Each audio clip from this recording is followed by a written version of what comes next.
टमाटर टमाटर, ताजे ताजे टमाटर, भिंडी टमाटर।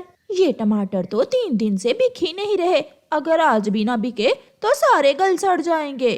कुकू बेटा, मैं अभी सब्जी लेकर आती हूँ। मम्मा आलू लाना, मैं आज आलू खाऊंगा। हाँ हाँ, मैं आज आलू लेने ही जा रही हूँ। चिड़िया गौरी कव्वी की सब्जी की दुकान पर जाती है। गौरी बहन, आलू का क्या भाव है? चिड़िया, आलू तो खत्म हो गए हैं, तुम ये टमाटर ले जाओ। नहीं नहीं, मेरा कुकू तो आज आलू ही खाना चाहता है। ये टमाटर सस्ते भी हैं और ताजे भी। चिड़िया, 100 रुपए में सारे ही ले जाओ। नहीं गौरी बहन, मैं किसी और दुकान से आलू ले लेती हूँ। छोटी चिड़िया, कितनी बार प्यार से मैंने कहा है तुमसे ये टमाटर ले लो, और तू है कि मानती ही नहीं। चल ले ये टमाटर, तू आज टमाटर ही खाएगी वरना मुझसे मार खाएगी तू। चिड़िया डरती हुई गौरी कव्वी से कहती है, ये कैसी जबरदस्ती है, मुझे टमाटरों की जरूरत नहीं है।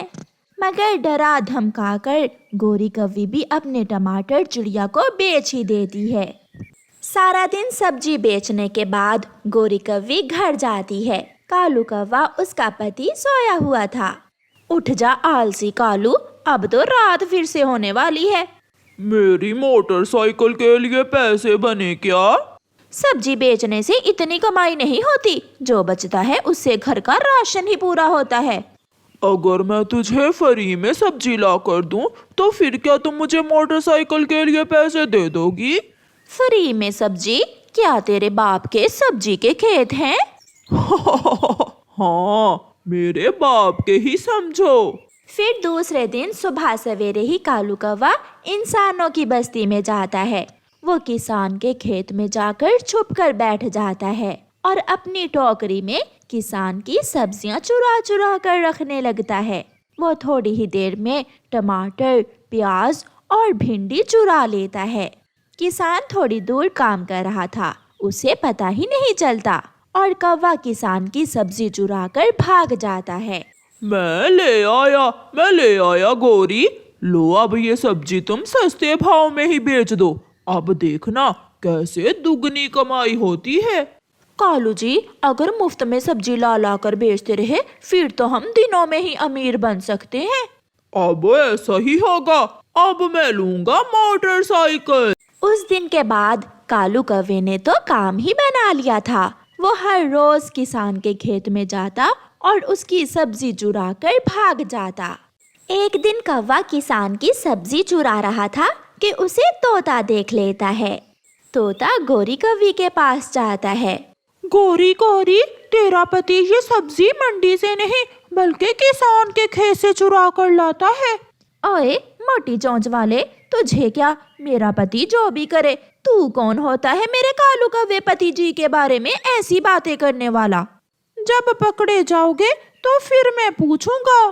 तोता वहाँ से चला जाता है। भाग्यवान, अरे ओ भाग्यवान, देखो तो सारी करेले की बेलें उल्ट फुल्ट पड़ी हैं और भिंडी भी किसी ने चोरी कर ली है। ये कौन हो सकता है पति जी? अगर ऐसे ही चलता रहा तो हम मुनाफा कैसे कमाएंगे? आज तुम घर जाओ और मैं शाम तक खेत में ही रहूंगा।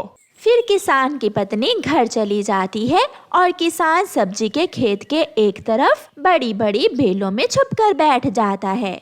मैं चौतर कौवा हूँ, मैं कालू कौवा हूँ। हा हा हा हा हा हा हा हा हा। पागल पागल किसान को कभी पता नहीं चलेगा कि मैं कालू कौवा उसकी सारी सब्जी चुरा कर ले जाता हूँ। ऐसे कहते हुए कालू कौवा अपनी टोकरी एक तरफ रखता है और सब्जी चुराने लगता है। अपनी बंदूक कालू कौवे की तरफ सीधी करते हुए किसान कौवे से कहता है, खबरदार, अगर उड़ने की कोशिश की तो पूंछ पर गोली चला दूंगा। किसान आगे बढ़ता है और कौवे को पकड़ लेता है। अगर तू चातर कौवा है तो मुझे भी इंसान कहते हैं। तू इंसान से ज्यादा चातर नहीं हो सकता। फिर किसान कालू कौवे को एक पेड़ से बांध देता है और उसकी खूब मरम्मत करता है। ऊंचे पेड़ पर बैठे चिड़िया और तोता कौवे को देखकर वहां आते हैं और किसान की विनती करके उसकी जान बचाते हैं। ऐसे कालू कौवे को चोरी करने की सजा मिलती है। प्यारे दोस्तों, इस कहानी को लाइक, अपने दोस्तों के साथ शेयर और चैनल को सब्सक्राइब करना बिल्कुल मत भूलना। आपका धन्यवाद। किसी जंगल में एक कौवा और एक चिड़िया रहा करते थे। बारिशों का मौसम आने वाला था, इसलिए चिड़िया कालू कौवे से कहती है, कौवे कौवे, मौसम बदल रहा है, हवाएं बता रही हैं कि बरसात आने ही वाली है। हमें बारिश से बचने के लिए अपने अपने पक्के घर बना लेने चाहिए। हाँ चिड़िया, अच्छे काम में देर कैसी। तुम जल्दी जल्दी जंगल से सूखी घास लाओ और मैं लकड़ियाँ लेकर आता हूँ। फिर हम दोनों मिलकर अपना घर बना लेंगे। चिड़िया जाती है। वो नदी किनारे से सूखा घास लेने जाती है और आलसी कालू कौवा चुप करके सो जाता है। वो गहरी नींद सो जाता है। चिड़िया जब घास इकट्ठा कर रही थी तो उसके पंख में कई कांटे चुभ जाते हैं, मगर चिड़िया हौसला नहीं हारती। वो हिम्मत से काम लेती है और घास इकट्ठा करके वापस जाती है। कौवे को सोया हुआ देखकर चिड़िया गुस्से में आ जाती है। गंदे कालू कौवे, तू सोया हुआ है, क्या घर नहीं बनाना? सॉरी सॉरी चिड़िया, आज रात मैंने दाना कुछ ज्यादा खा लिया था, इसलिए मुझे बहुत नींद आ रही है। जाओ सूखी लकड़ियाँ ले आओ और मैं तब तक इस घास को तिनकों से अलग करता हूँ। चिड़िया जाती है। वो लकड़ियाँ लेने घने जंगल में चली जाती है। पीछे से कालू कौवा फिर से सो जाता है और खर्राटे लेने लगता है।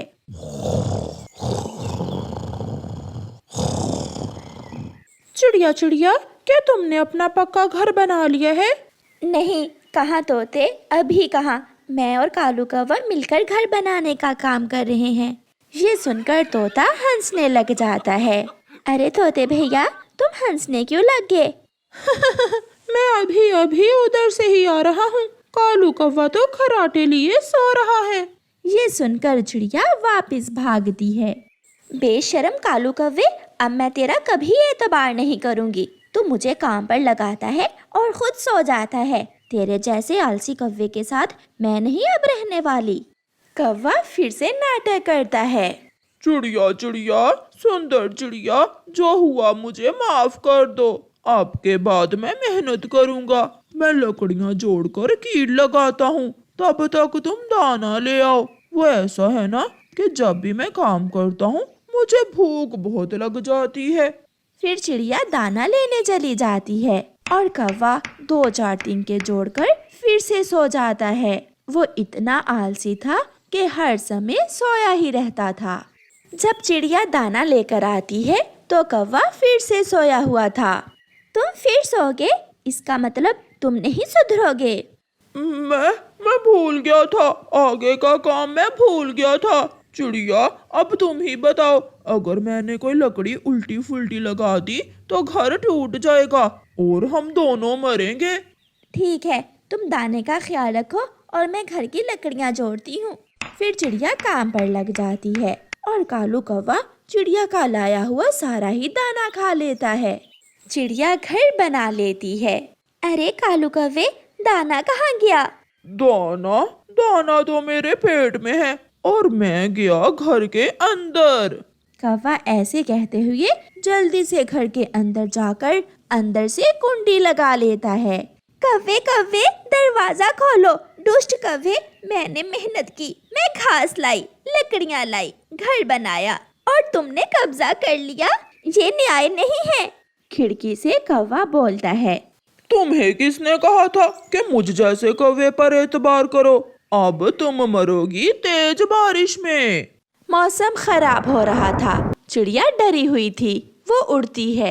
चिड़िया बारिश शुरू होने से पहले पहले अपने लिए कोई आश्रय ढूंढना चाहती थी। चिड़िया उड़ती हुई इंसानों की बस्ती की तरफ चली जाती है। वहाँ एक कुम्हार मिट्टी के मटके बना रहा था। एक बड़ा मटका देखकर चिड़िया को विचार आता है। अगर मैं इस कुम्हार इंसान से एक मटका ले लूं तो मैं इसे अपना घर बनाकर बारिश से बच सकती हूँ। चिड़िया कुम्हार के पास जाती है। कुम्हार कुम्हार, अगर मैं मिट्टी गूंदने में तुम्हारी मदद करूं तो तुम बदले में मुझे एक मटका दे दोगे? हाँ, मैं भी थक गया हूँ। अगर तुम काम में मेरी मदद करो तो एक क्या 2 मटके ले जाना। फिर चिड़िया कुम्हार के साथ काम करवाती है। चिड़िया मिट्टी में पानी मिलाकर उसे गूंदती है और बदले में कुम्हार से एक बड़ा मटका ले लेती है। और चिड़िया वो मटका लेकर वापस जंगल में जाती है। वो अपना मटका कीकर के पेड़ पर रखकर उसमें आराम से बैठ जाती है। मेरा मटका घर तो बहुत आरामदेह है। दूसरे दिन सुबह सवेरे ही आसमान पर बादल छा जाते हैं और तेज बारिश शुरू हो जाती है। कौवे के घर की छत टूट जाती है। वो पूरी तरह भीग जाता है और ऊपर से आसमानी बिजली का कड़ाक कौवे को डरा रहा था। डरता हुआ कौवा सामने कीकर के पेड़ पर चिड़िया के मटका घर के पास जाता है। चिड़िया चिड़िया, सुंदर चिड़िया, मुझे बहुत डर लग रहा है, प्लीज मुझे अपने घर में आ लेने दो। ये घर मिट्टी का है, तुम अपने पक्के घर में ही जाओ।